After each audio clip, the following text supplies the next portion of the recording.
Hello दोस्तों, कैसे हैं आप सब। मैं ब्रिजेश। मैं आज आपके लिए प्रकाश के नेक्स्ट पार्ट लाया हूं, जो कि रेलवे और अदर एग्जामों में बार बार रिपीट होते रहते हैं। ठीक है, पहला क्वेश्चन इसमें हो जाएगा। समतल क्या है? समतल दर्पण हमेशा वस्तु की एक ऐसी छवि निर्मित करता है जो आभासी, बड़ी और समान आकार में होती है। कैसी? आभासी, बड़ी और समान आकार में होती है। कौन सा? समतल दर्पण हमेशा वस्तु की एक ऐसी छवि आभासी दर्पण। ठीक है, नेक्स्ट क्वेश्चन है। एक वक्रीय दर्पण जिसमें परावर्तन सतह अंदर की ओर वक्रीय होती है उसे कहा जाता है अवतल दर्पण। क्या कहा जाता है? अवतल दर्पण। नेक्स्ट क्वेश्चन है। सर्च लाइट का परावर्तक कौन सा है? सर्च लाइट का परावर्तक कौन सा है? अवतल दर्पण। कौन सा है? अवतल दर्पण। नेक्स्ट है। गोलाकार दर्पण की प्रतिबिंबित सतह के केंद्र को क्या कहा जाता है? पोल या ध्रुव कहते हैं। क्या कहते हैं? पोल या ध्रुव। नेक्स्ट क्वेश्चन है।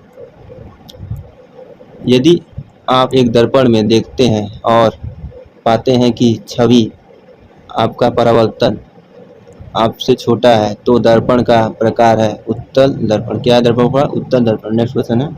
गोलीय दर्पण की अवधारणा क्या है? किसका? गोलीय दर्पण की अवधारणा क्या है? प्रकाश का परावर्तन। क्या है? प्रकाश का परावर्तन। नेक्स्ट क्वेश्चन है। दर्पण का सूत्र, दर्पण का सूत्र क्या है? 1/u plus 1/v equal 1/f। ठीक है, नेक्स्ट क्वेश्चन। एक गोलीय दर्पण के परावर्तित पृष्ठ के मध्य एक बिंदु होता है जिसे ध्रुव या पोल कहते हैं। क्या कहते हैं? ध्रुव या पोल। नेक्स्ट क्वेश्चन है। वाहनों में अपनी व्यापक दृष्टि क्षेत्र के लिए कौन सा दर्पण पीछे देखने के रूप में प्रयोग किया जाता है? उत्तल। उत्तल दर्पण। कौन सा दर्पण? उत्तल दर्पण। Next question. एक गोलाकार दर्पण जिसकी वक्रता त्रिज्या r है की फोकस दूरी कितनी हो जाएगी? f बराबर कितना है? r/2। ठीक है, नेक्स्ट क्वेश्चन। गोलाकार दर्पण जिसकी परावर्तक सतह बाहर की ओर उभरी हुई होती है कहा जाता है? क्या कहा जाता है? उत्तल दर्पण। किसको कहा जाता है? गोलाकार दर्पण जिसकी परावर्तक सतह बाहर की ओर उभरी होती है। ठीक है, नेक्स्ट क्वेश्चन है। एक उत्तल दर्पण के सामने कोई वस्तु रखी हुई है, जिस प्रकार का प्रतिबिंब बनेगा? किस प्रकार का प्रतिबिंब बनेगा? ध्रुव और फोकस के बीच आभासी, सीधा, छोटा प्रतिबिंब बनेगा। ठीक है दोस्तों, आशा करता हूँ कि आप सभी ये अच्छे से पढ़े होंगे। अगर ये पढ़े होंगे तो आपको बहुत अच्छे से समझ में आएगा, जो कि रिवीजन के लिए बहुत इंपॉर्टेंट होगा। ठीक है, नेक्स्ट क्वेश्चन है। किसमें उत्तल दर्पण का उपयोग किया जाता है? रियर व्यू मिरर में। किसमें? रियर व्यू मिरर में। नेक्स्ट क्वेश्चन है। किसी गोलीय दर्पण की परावर्तक सतह का केंद्र वह बिंदु है जिसे ध्रुव कहा जाता है। क्या कहा जाता है? ध्रुव। नेक्स्ट क्वेश्चन है। एक विमान दर्पण के लिए छवि है आभासी और पथ उल्टा। विमान दर्पण के लिए छवि क्या है? आभासी और पथ से उल्टा। नेक्स्ट क्वेश्चन है। यदि किसी दर्पण की फोकस लंबाई +15 है तो यह उत्तल दर्पण है। क्या है? उत्तल दर्पण। नेक्स्ट है। किसी वस्तु को मुख्य फोकस पर रखने पर आभासी दर्पण द्वारा निर्मित प्रतिबिंब का आकार अत्यधिक आवर्धित होता है। क्या होता है? अत्यधिक आवर्धित होता है। Next question. एक वस्तु को एक अवतल दर्पण के सामने उसके फोकस बिंदु और वक्रता केंद्र के बीच स्थित एक बिंदु पर रखा गया है। निर्मित होने वाली छवि होगी वास्तविक और उल्टा। क्या होगी छवि? वास्तविक और उल्टा। Next question. एक वस्तु को एक उत्तल दर्पण के सामने अनंत और दर्पण के ध्रुव के बीच स्थित एक बिंदु पर रखा जाता है। निर्मित होने वाली छवि होगी आभासी और छोटा। नेक्स्ट क्वेश्चन है। यदि अवतल दर्पण में फोकस और ध्रुव के बीच कोई वस्तु रखी गई है। क्या है?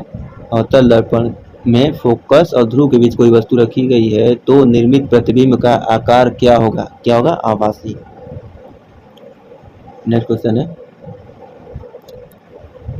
उत्तल दर्पण की फोकस लंबाई धनात्मक होती है। क्या होती है? धनात्मक।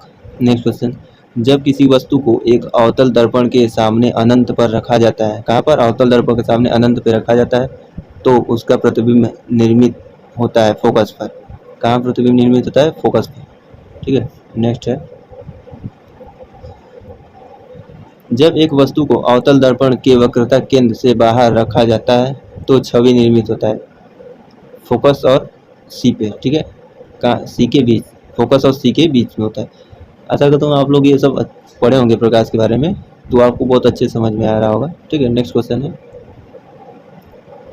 दंत चिकित्सक अवतल दर्पण का उपयोग करते हैं क्योंकि इस पर निर्मित प्रतिबिंब आभासी और बड़ा होता है। क्या होता है? आभासी और बड़ा होता है। नेक्स्ट क्वेश्चन है, वाहनों की हेडलाइट में प्रयुक्त दर्पण कौन सा होता है? अवतल दर्पण। कौन सा दर्पण होता है? अवतल दर्पण होता है। नेक्स्ट क्वेश्चन है, एक गोलाकार दर्पण जिसकी परावर्तक सतह अंदर की ओर मुड़ी हुई होती है कहलाता है अवतल दर्पण।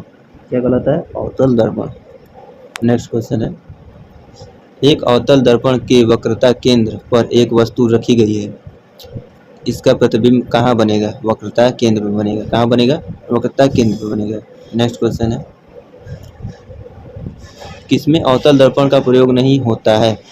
पश्चदर्शी दर्पण में। किसमें? पश्चदर्शी दर्पण में। नेक्स्ट क्वेश्चन है, यदि किसी अवतल दर्पण पर आपतन का कोण 30 डिग्री, क्या है? 30 डिग्री हो तो परावर्तन का कोण का मान होगा कितना? परावर्तन कोण का मान भी क्या होता है?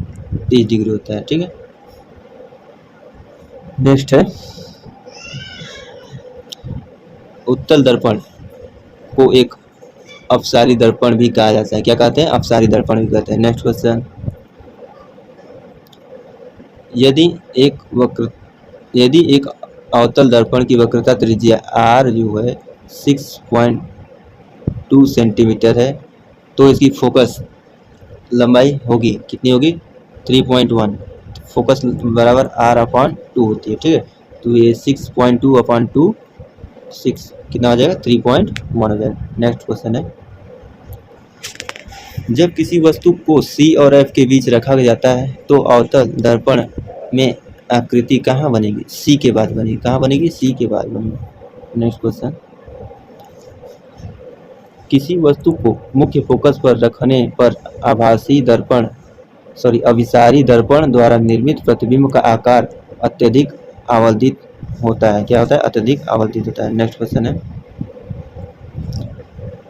किसी वस्तु को गोलाकार अवतल दर्पण के वक्रता केंद्र में रखे जाने पर उस अवतल दर्पण द्वारा निर्मित इसके प्रतिबिंब की स्थिति क्या होगी? वक्रता केंद्र पर होगी। कहाँ पर स्थिति होगी? वक्रता केंद्र पर।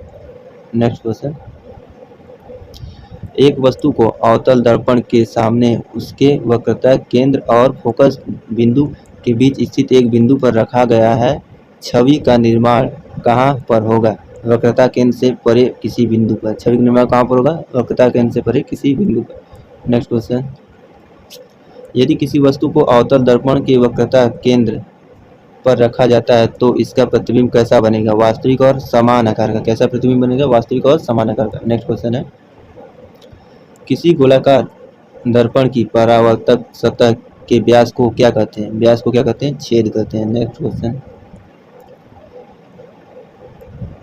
वस्तु के प्रतिबिंब की ऊंचाई से वस्तु की ऊंचाई का अनुपात कहलाता है रेखीय आवर्धन। क्या कहलाता है? रेखीय आवर्धन। नेक्स्ट क्वेश्चन है, आवर्धन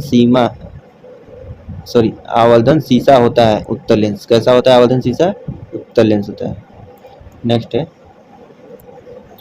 जब कोई वस्तु उत्तल लेंस के F1 और O के मध्य पर हो तो प्रतिबिंब अभिवर्धित, आभासी और सीधा होता है। प्रतिबिंब कैसा होता है? अभिवर्धित और आभासी, सीधा होता है। नेक्स्ट क्वेश्चन है, आभासी और सीधा छवि के लिए दर्पण का आवर्धन होना चाहिए धनात्मक। कैसा होना चाहिए? धनात्मक। नेक्स्ट क्वेश्चन है, एक चम्मच जो टेढ़ा, क्या है? चम्मच कैसा है? टेढ़ा है, दिखता है, किसका उदाहरण है? अपवर्तन का। किसका उदाहरण है? अपवर्तन का। नेक्स्ट क्वेश्चन है, वायु का निरपेक्ष अपवर्तनांक कितना है? वायु का निरपेक्ष अपवर्तनांक कितना है? 1.0003 है। क्या है? 1.0003 है। नेक्स्ट क्वेश्चन है और लास्ट क्वेश्चन होगा यहाँ इसका, पानी का निरपेक्ष अपवर्तनांक कितना होता है? पानी का निरपेक्ष अपवर्तनांक कितना होगा? 1 0.333। तो दोस्तों ये थी रेलवे के इम्पोर्टेंट क्वेश्चन, जो कि इससे पढ़ेंगे तो आपका रिवीजन बहुत अच्छे से हो जाएगा, जो कि एग्जाम देते वक्त आपको बहुत अच्छे से रिवीजन हो जाएगा। ठीक है, वीडियो पसंद आए तो लाइक करें, शेयर करें और दोस्तों के साथ सब सब्सक्राइब करें। ठीक है।